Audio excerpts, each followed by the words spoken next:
parti très tôt ce matin parce que les prévisions annonçaient que jusqu'à 11h midi, il y avait des conditions de vent de 6-7 nœuds avec des rafales à 10 nœuds de prévu. Et à partir de midi, ça commençait à se lever pour avoir des rafales maximum de 16-17 nœuds maximum. Donc là, je suis parti, il était 6h20 à peu près. Là, il est 7h30. Et donc on a du vent qui monte à 22 nœuds. Bien établi. Et la direction que j'ai prise, c'est Poros.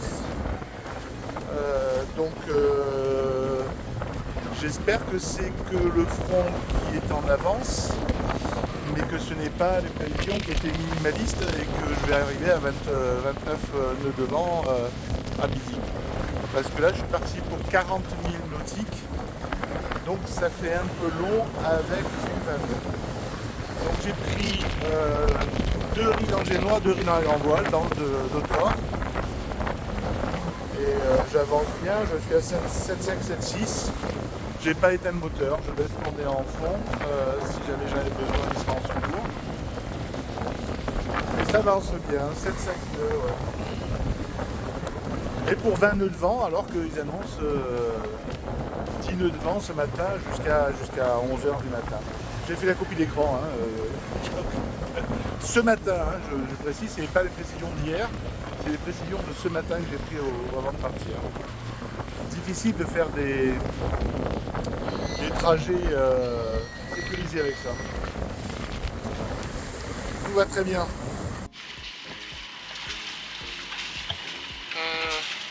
13h15. Je suis parti, il était 6h30 à peu près du matin. Il y avait 45 000, 44 000 et quelques à faire.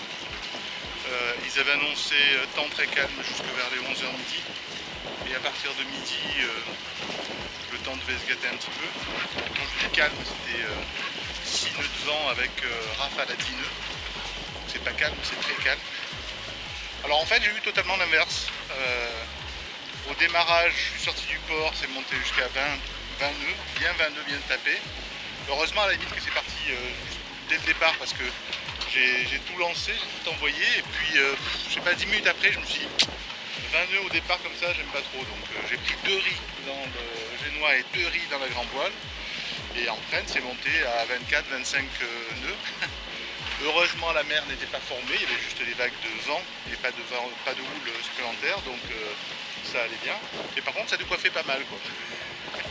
Et ça a duré 3 bonnes heures, je pense.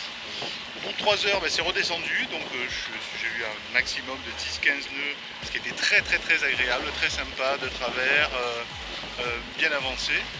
Et depuis 1 heure pratiquement, j'ai un petit peu de vent, 10 nœuds de vent de face là, donc compte tenu des 5 nœuds de vitesse, pratiquement rien comme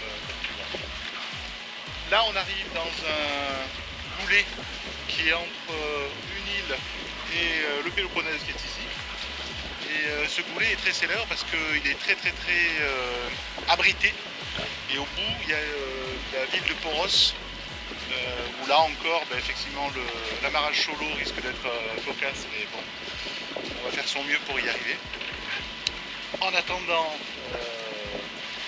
jour de grand vent, puisqu'il est midi passé, ils attendaient du 18 nœuds avec des montées à 22-23, jusqu'à 25 nœuds annoncés en rafale. Il n'y a pas ça. Peut-être que ça viendra un peu plus tard, j'arrive relativement tôt. Et là, je vais pouvoir faire le plein de gazoil, le plein d'eau et me ressourcer un petit peu, voir du monde, et ainsi de suite. En fait, je me suis rendu compte que ça fait pas loin d'1 semaine que je fais que des mouillages et que j'étais pas au port. Voilà, donc il est temps de reprendre un petit peu la mesure de la vie sociale. C'est très joli.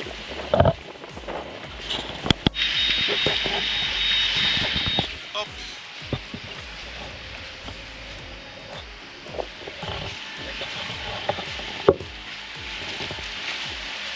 Voilà l'arrivée dans Poros. Que ça me paraît très joli tout plein. Bon là comme d'habitude il y a un chenal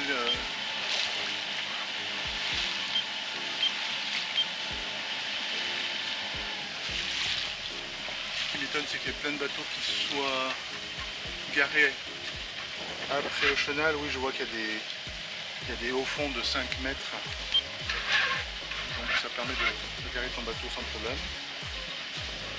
Je suis suivi par 3 autres bateaux derrière moi. Donc le temps de faire la manœuvre, ça risque d'être un peu chaud. Mais c'est joli tout plein, très joli. Alors il paraissait que c'était très à l'abri, il y a beaucoup de traits tout ça. Mais je vois qu'il y a pas mal de vent quand même. Et alors après, si j'ai bien compris, tout ça c'est ce qu'ils appellent le sud. Et là-bas derrière, il y a un crochet, c'est ce qu'ils appellent le nord. Et au sud, ben, on peut se garer là où on veut, enfin ça dépend, il y a des endroits qui sont réservés et tout ça, mais ça se reconnaît. Mais par contre, tous les bateaux qui font l'aller-retour avec les passagers et compagnie qui passent 3 ou 4 fois par jour font beaucoup de vagues, donc c'est pas du tout intéressant. Et au nord, donc c'est plus intéressant, mais c'est plus compliqué à se garer.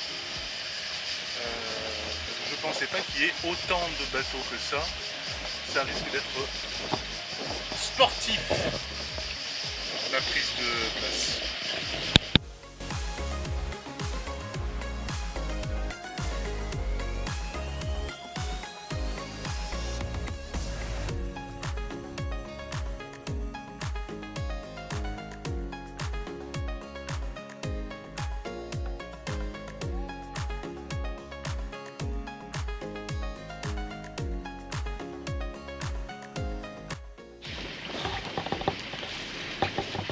Un peu troublé quand même, c'est immense, je pensais pas que c'était aussi grand que ça.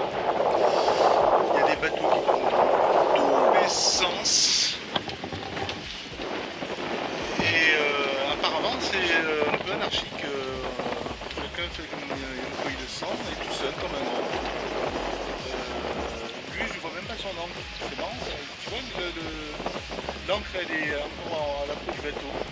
Ah ben non, il est en train de reculer, lui il a son encre opposée, lui non, pas encore. Donc tout ça on fait un petit peu comme on veut je crois. C'est assez impressionnant. Bon je suis un peu à la bourre parce que j'ai rien réservé ni quoi que ce soit, ça fait longtemps que j'en parle, mais bien sûr j'ai pas réservé. Je vais essayer d'aller, donc là on est à Poros, toujours, et c'est une île, et de l'autre côté c'est Kalata, et c'est là-bas que se trouve le loueur de voiture. Donc il est 9h20, donc c'est très tard. Je vais prendre la navette pour aller à Kalata, pour voir le fameux Max Car ou un truc comme ça, pour voir s'il a une voiture disponible afin que j'aille visiter là aujourd'hui le site de Mycène et peut-être un site d'Épidore. Ça serait bien si je faisais les deux comme ça. Ça serait une chose de faite. Superbe temps, beau, et la traversée ne va pas être très longue, donc pas très embêtante.